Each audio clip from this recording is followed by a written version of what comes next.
And so in my journey, we started off as small teams that were focused on web applications and early days we were doing mobile CD-ROMs and those things. And then over time, the engagement increased. Yeah, I see you laughing. Some people may not even know what a CD-ROM is anymore, right? Hello and welcome everyone to the next episode of the A Media House podcast, Simulated Reality. Today we have with us Tarun Mathur. Hi Tarun, how are you doing today? Pleasure to be here. Thanks for having me. Fantastic. So Tarun, before we jump into the topic that we are going to discuss about, the entire utilization of data-driven technologies in life sciences, can you tell us a little bit about how it was, your journey in life sciences? You've been in the industry for so many years. And what are some of the stark differences in terms of operations, logistics, or any other function in this, right? So that we can probably lay the premise as to what we are going to talk about. And then maybe we can move on to the questions. Sure. So I've been in this enterprise life sciences space for a little over 25 years.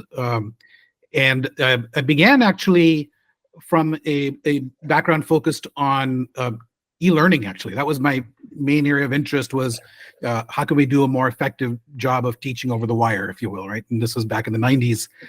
And that led to some interesting innovation and insights into how we can actually not just teach, but how you actually communicate digitally. And the timing was good, right? And so at that period of time, life sciences industry was looking at Salesforce training is where things started, but then also thinking about how you digitally engage better. And so my company, the original company I was with, was founded by physicians and entrepreneurs. So we had the medical background. My background I'm a physics background, but a concentration in the medical side has been deeply plugged into that. So it became clear to us that the opportunity to convey that kind of content and information through a new medium at that time was the way to go. And so my journey began by thinking about e-learning and then upgrading that to just general digital communication, how you instrument things, measure it, how you make it more effective. And then in 2005 is when the company that I had started in the 90s with a couple of colleagues got acquired by Indegene.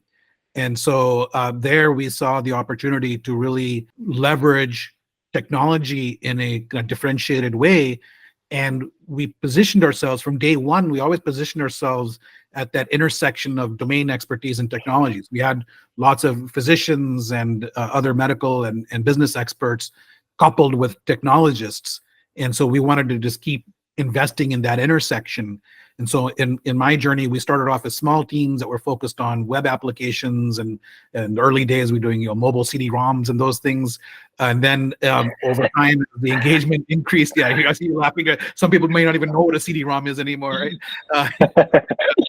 Then over time, as we were able to demonstrate about this intersection of domain and tech more effectively, then the industry started to accelerate in interesting ways that we were able to ride along with that and eventually start pushing it in that direction as well.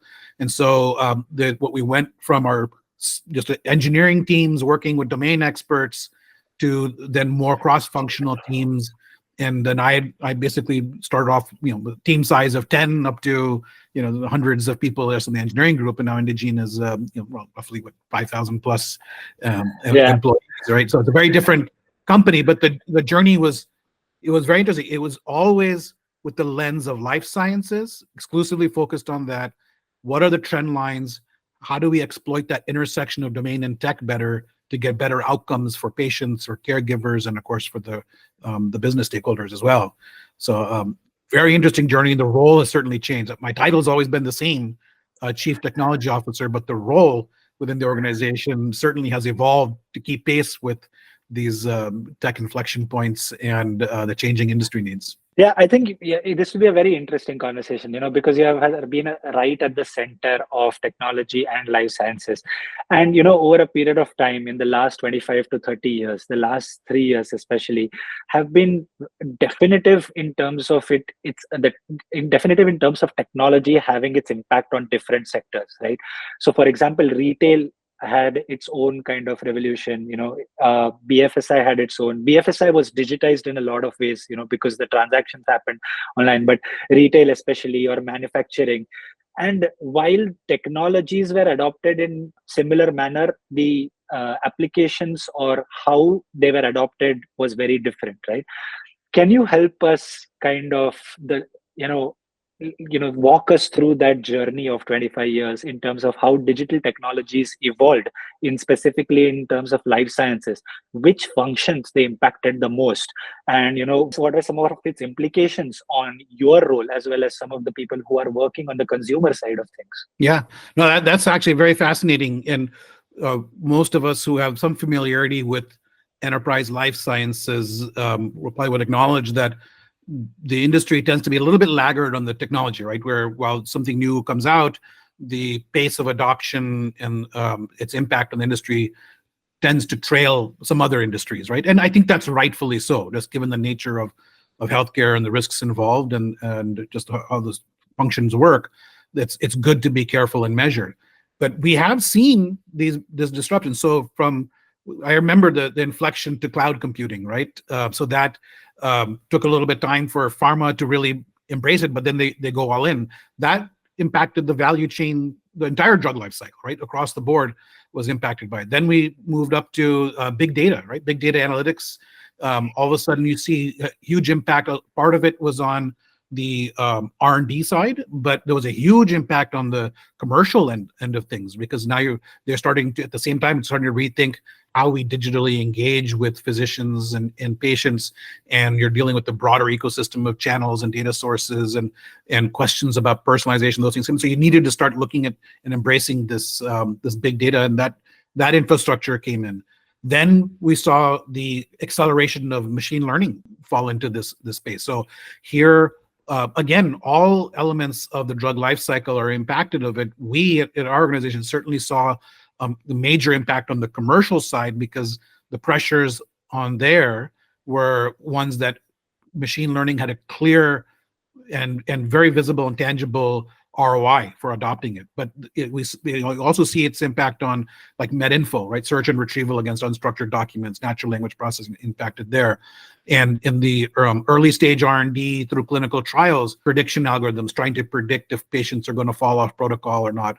So you saw these major kind of technology inflection points be adopted. Generally speaking, the quickest to adopt were the commercial teams, but it would have a ripple effect all the way through the entire life cycle. Today, we're seeing it happen again, right? So the whole kind of viral nature of Gen AI that's sweeping the world, it's pharma is impacted by it as well, and so we're seeing similar type of disruption to the value chains associated with each step of the drug life cycle. They're being heavily reevaluated, and some areas are just going to be transformed in some meaningful way. Some areas will be completely disrupted, but we're already seeing that happen. So I don't think this has been isolated to any specific function necessarily. But at least our experience has been we generally start to see a quick adoption and quick results from commercial side of the business, but then it kind of ripples and affects the entire stream ultimately. Fantastic. And now that you have kind of painted the picture a little bit, right, I want to dive into the topic of discussion today, which is essentially the life sciences commercialization, right? First, can you help our audience understand what this terminology means exactly? What is life sciences commercialization, right? And then what are some of the digital first strategies that evolved around it in line with some of the things that you answered in the previous two questions? Also, if you could share a particularly, an interesting, if you can give us an anecdote to kind of help us and make us understand it a bit easier, that would be really helpful. Yeah. So when we refer to commercialization, what we're talking about is after a drug has gone through discovery, clinical research, development, manufacturing, when you're finally bringing it to market, how do you get it into the hands of physicians? How do you educate physicians about the benefits and the appropriate use of your new product? In today's world, we're dealing with precision medicine and personalized healthcare. That means we also have a responsibility towards the patients, making sure that they're educated and have the correct information and it's timely and up to date. I also kind of broaden that field a bit more because it includes medical information or medcom. So physicians may have certain medical inquiries or questions. And so what are the services a pharma company has to have in place in order to support those. And there's a pharmacovigilance side of things, which is finally, once a drug is out there and in being used, the pharma companies have a responsibility to monitor the drug for safety events and risks and report those to the health authorities and take appropriate action in a very timely and responsible way. So all of those things kind of put together create the kind of the umbrella of the commercialization story of the pharma companies, and it's a major initiative. So, you can spend billions of dollars developing the product, but unless you have the right way to commercialize it, you're not going to see any return on that, right? So I certainly look at it from the business lens. It's the pharma companies have to do it, but also from the patient and caregiver side of things. It's important for them to know what are the latest and best treatments available. Maybe there's some new product that's come out that's more cost effective or has less tolerability issues for a patient. If your physician doesn't know about it, then it doesn't help. So the ability for a pharma company to engage, particularly with physicians and prescribers, right? And what we measure are, broadly speaking, two things. One is the script, and so how many prescriptions are written for your new product. And then you also look at adherence. That means are patients, if they're prescribed a certain treatment plan, are they staying on the treatment plan? Are they continuing to refill their medications, right? So from those two dimensions, we kind of look at business outcomes. Now, each of those, of course, has many corollaries attached to it. And so from our side, Indegene has historically been really focused on this commercialization part of things. We do some work on the early stage clinical research and clinical trials, but the heavy lifting has certainly been on commercialization of products, because if you're able to get successful commercial outcomes at a lower cost and burden for the pharma company, that actually frees up resources that can go into fueling more drug research and create better programs. Ultimately, all of these things are linked to better patient outcomes, better HCP information and information management. So we see the business benefit of having a strong commercialization partner goes hand in hand with the overall industry or overall landscape of improving patient outcomes. They go hand in hand together. So that's really where it comes out. And you asked for example, we work with pretty much all of at least the major and most of the mid-tier size pharmaceutical companies on various aspects of the commercialization. So you may, most physicians would have seen some sort of content produced by Indegene at some point, I'm sure. Yeah, thank you so much. I think it's important to kind of understand what exactly life sciences commercialization intends, right? What all it encapsulates. While we do have a fair bit of idea of what it means, and the name is giving in itself, but it's clear now that you've put clarity into the thought. I would like to ask you my next question, right? And this is from a perspective of specifically looking at data-driven technologies, right? We started with descriptive analytics, and today we are at Gen AI, right? I'm sure 2025, 2026, we'll see something or the other because the landscape evolves so fast, especially in this world. Can you help us understand what life sciences commercialization meant in 2009, 2010, when data analytics was big? Then we moved to kind of inquisitive and predictive analytics, right? Which is data science from a perspective. Then we moved on to some AI models. Then we built scalable models. We wanted to scale some of the applications that we're building. So data engineering became crucial, which happened at the back end of this. And then in today's world, Gen AI is kind of this thing. So while these technologies evolved from data analytics to Gen AI, how has your work at Indegene evolved in terms of building the right applications and giving the right solutions for your customers? And what does this overall mean for the industry? Yeah, so in the earlier days, when we talked about engaging with physicians in particular, it was really around what they call detailing, right? So you would have field reps who would actually go visit the doctor's office. You would spend what looks like a slide presentation that's highly controlled and approved, gone through med legal review. But the sales rep would have a small pitch with the doctor. They would leave samples, and you would start to build this kind of personal relationship, right? Usually the reps know their docs, and it was really driven around that kind of engagement model. Then over time, certainly the amount of time that a rep could spend with the doctor was shrinking. And we started to hear from physicians that they started to prefer at least a combination of human interaction with their rep with some digital content. Or, can you just send me a PDF or send me a research article that explains some of the the issues or events or tolerability issues of this product? Or, hey, patients in my particular practice, they're very sensitive to cost issues. So send me some data around how your drug deals with the cost compared to your competitors. So they wanted to get more assets digitally, and they wanted more leave behinds that they could give to their patients. So can you give me something I can share with my patient, for example? So you started to see the expectations from the market to the pharma companies start to shift. And then, especially in the past few years with COVID and all that, everybody's eyes opened up saying, well, we don't have to spend all this time in person anyway. Maybe it's not even practical anymore. We're seeing huge, you look at digital health, where are the huge growth trends, right? There in telemedicine, remote patient monitoring, all of these kinds of digital interactions. So now the physicians are saying, I don't mind having a more digital relationship with the pharma company. It's not always the case, but certainly that balance has shifted from more of a field rep centric model towards one that is kind of hybrid between the two, and probably the pendulum has swung more towards the digital side. And actually today, if you look at today's data, that certainly is the case. So that means the role of companies like ours that have to go and work with the life sciences industry, we have to basically not express empathy, but respect that shift and make it happen. And so that's where we have certainly seen our role changed. You've gone from how do I create the best, highest quality, high fidelity detailing content that the rep can go take to the doctor's office, and then how do I put the right surveys in place to get information back, to now how do I rapidly create precise digital content that specifically addresses a question from a doctor. Maybe that digital content is self-service. The doctor can go submit a med inquiry and get a response back, or maybe he asks his rep by email or chat or whatever, and the rep can just hit a button and send that information to the doctor. And then how do you instrument the whole thing, right? So it's one thing to push content, but you need data back in order to tailor the experience for later on and do something. So what we've learned to do and what we've kind of adjust over time is that whole methodology of digital content from strategy to production, and a lot in production, and to measurement and the KPIs attached to it. That has evolved dramatically.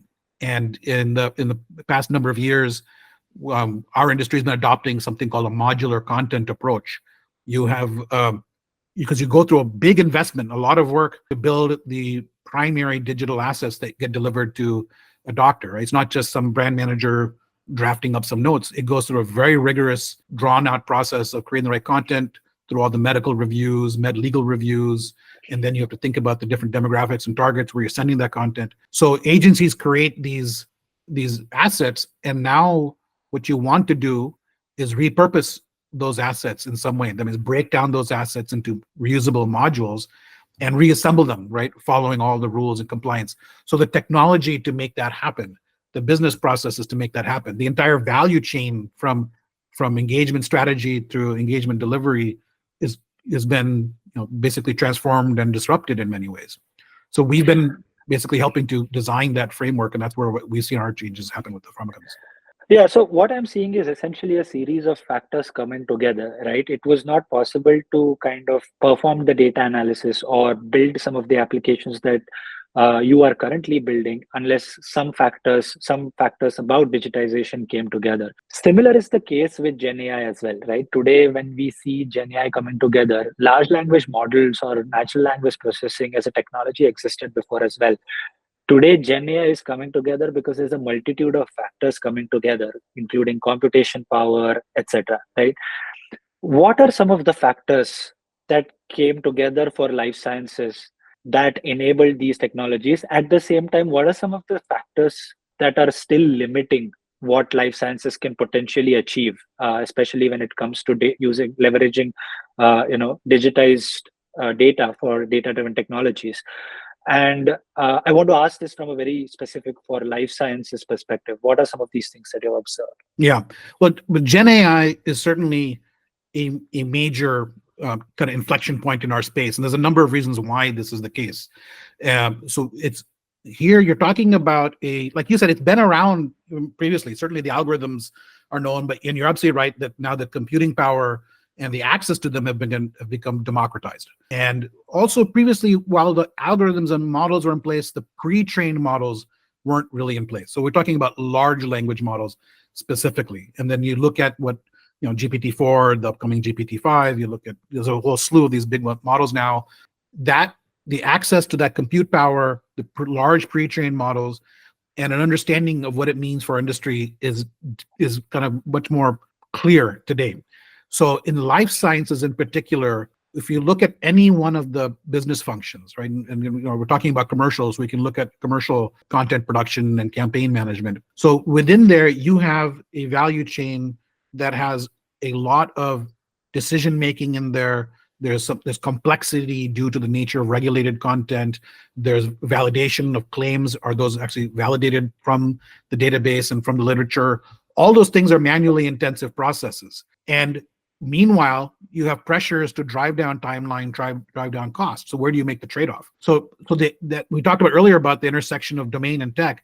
Gen AI is exciting because it allows the technology, the AI technology, to be created by the right people, by domain experts. You're using domain-specific language. You're now coding in English instead of Python or R or C, and that kind of mindset is actually very transformative and disruptive to the way we normally think about these things. So when I look at what's happening in life sciences, there have been some legacy business processes that are in place that we've been running for decades, and we do that because even the best AI and the best automation technologies and rule-based systems and all those things in place, you put all those things, do not outperform the legacy process. So we're willing to spend the extra time and money on these processes because that reduces the risks. Now we can go back and re-examine that. And we're going back and we're saying, well, actually, some of those challenges we had in the past are potentially breakable, right? We can actually change those through generative AI. So we're very excited about it. And actually, Indegene adopted a Gen AI centric point of view very early on, right? So we jumped into this a while ago because it became, as a company that runs these services, right? We do managed services along with the technology. We are consumers of these platforms, right? We need them for our own operations, and it became clear that here is something new. And for life sciences, for example, one very specific, I'll give you a specific example. I talked about modular content.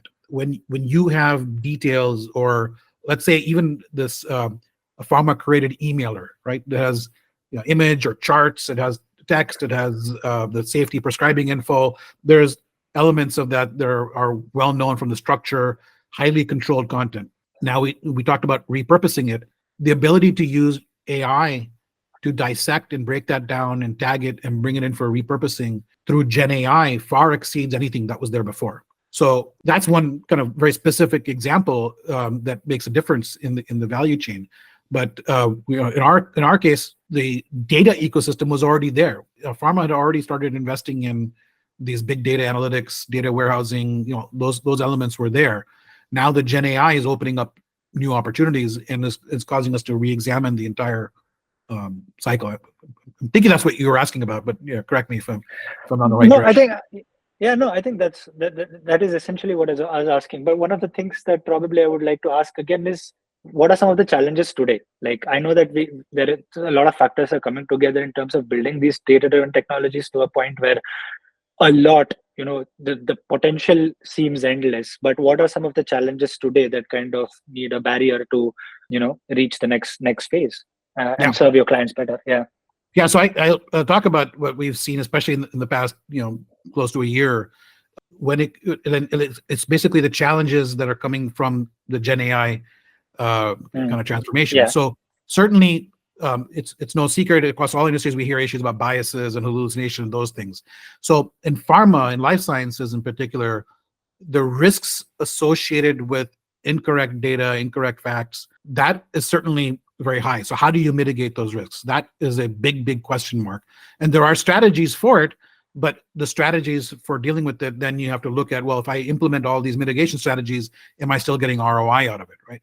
And so that certainly is one part of it. The other part is it's such a new technology there's a lot of misinformation about what the art of possible truly is. And if you come in from a pure technology lens, then you're actually missing a major part of the story. To really examine the true art of possible, it's that tech domain intersection.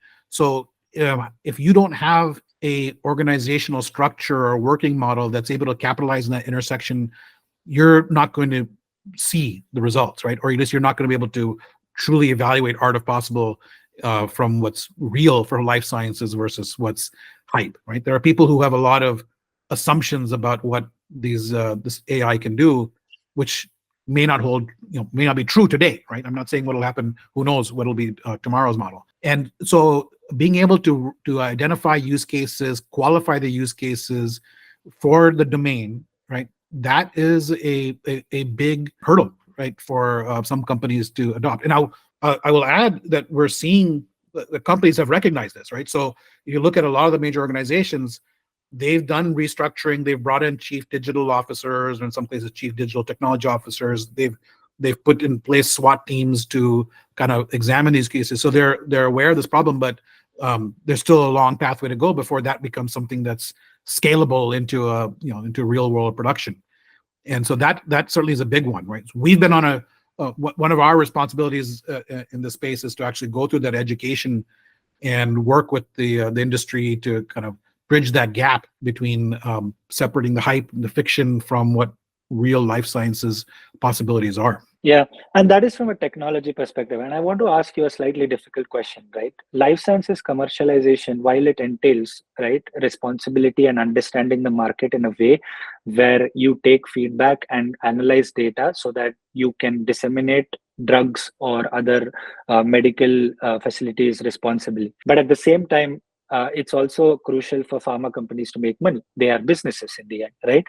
The data analytics or the data digitization or the Gen AI or other technologies that you're building them are enabling them to do that better. But it's also very crucial for the ecosystem, including Indegene or other data science service providers or enterprise solution providers, as well as the pharma companies, to be responsible about it, right? While data-driven technologies can enable higher sales, we also need to understand some of the aspects of ethics and responsibility. The potential with which the potential of technologies like Gen AI is tremendous, right? Earlier, we said technology was just an enabler, but as technology gets more intelligent, the scale at which it makes an impact is very high. How is Indegene kind of sort of making sure, and how is the overall industry from an industry perspective, that the nature of implications of your data-driven technologies that you're building for these enterprises are responsible and ethical? Yeah, no, that's a very good question, and actually, that's top of mind for us when we're working with Gen AI, and we are making substantial investments. The way we approach it and the way we recommend it gets adopted and used is very much centered around responsible and ethical usage. And so there's a couple of things that we've put in place. One is we work with our domain experts to carefully craft the systems that are using Gen AI in a controlled way. These are not open-ended systems. It's not like anybody can just go put in raw information or raw queries into it. They're very pointed.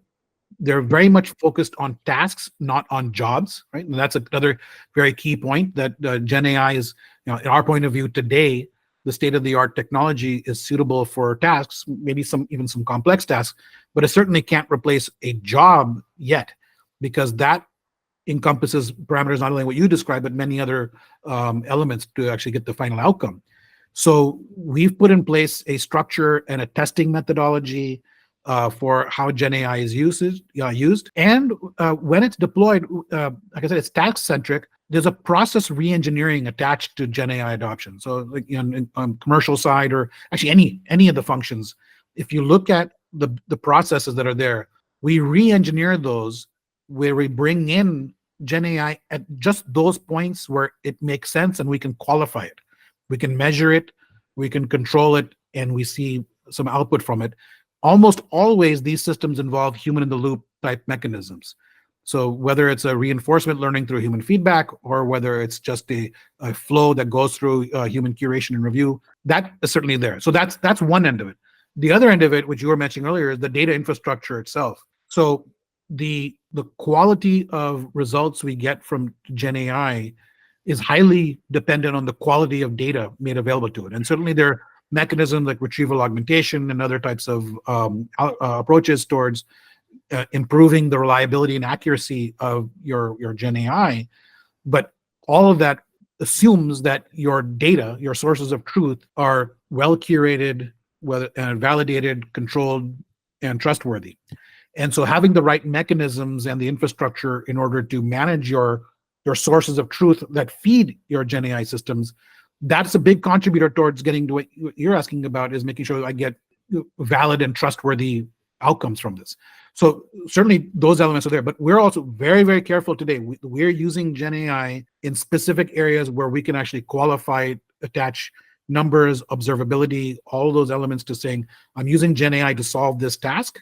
It's now I'm seeing 30-40% efficiency gain, but I'm also able to monitor it for compliance, for bias, for ethical issues, right? For example, I would not be comfortable having a pure chatbot as a primary point of care, right? I mean, I don't think that's the thing, because the implications are very high, right? Especially with life sciences, and the objective of it is to kind of provide the right healthcare, right medication, right drugs to the society, as well as the right consultancy. The implications are very high. So this makes what you say makes a lot of sense. Yeah, but so think about this. Like, let's suppose I'm looking at, let's say on the safety side, you're looking at a safety COMS form or one of these types of MedWatch these forms, right? So you have some structured data and you have a narrative, whether it's a transcript from a patient phone call into a call center or a physician's notes. So one of your tasks is to say, all right, is the structured data that I have for this patient report consistent with the narrative that was put in unstructured text? Now people have tried to solve that using NLP and those techniques. It only gets you so far, but it's not enough to really solve for it. But here today, now with Gen AI, can you set up through prompt engineering and RAG and whatever controls you want to put in place? Can I now basically accelerate that process? Can I actually then, for at least a case reviewer, the system could automatically flag, hey, I saw some inconsistencies in this patient's social history or in their medication. That is transformative in the business process. It makes a huge impact on what we call case processing, and there's analogies to that in other parts of the business, and that's through Gen AI. But if you do that right, you have a big win, and it's possible, right? Because you have a very specific task. It's measurable. I can control it. I have a human in the loop process where it's validated, but I'm still saving somebody potentially 30 minutes of time by having this tool in place that augments their work. Perfect. Thank you so much, Tarun. I think this conversation has been really insightful. It kind of provided a very holistic perspective right from the start of where digitization started. And, I couldn't think of any better person to kind of ask the entire evolution to today, building some high-end technologies like Gen AI, and then also understanding the responsibility of it. Thank you so much, Tarun, for making the time again. My pleasure. Loved having a conversation.